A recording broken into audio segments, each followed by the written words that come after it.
రే తమ్ముడు కీస్ ఎక్కడున్నాయరా? ఆ టీవీ దగ్గర ఉంది చూడన్నా. నిలిచింది వాస్తవమా, ఇన్నాళ్ళ గాయాలు మాయమమ్మా, అచ్చంగా ఈ రోజు నాదేనమ్మా, వీడెక్కడ పోయినాడబ్బా?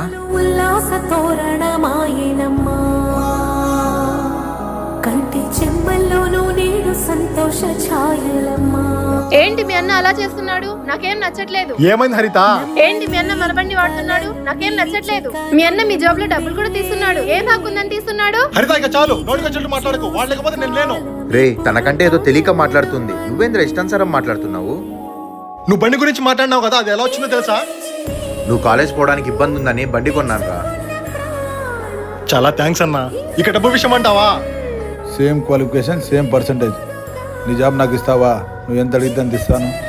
అవే డబ్బులుంటే తమ్ముడికి జాబ్ వచ్చేలా చేయొచ్చు. నాకు ఓకే అన్నా. నన్ను క్షమించండి బావగారు, మీ గురించి తెలియక తప్పుగా మాట్లాడాను.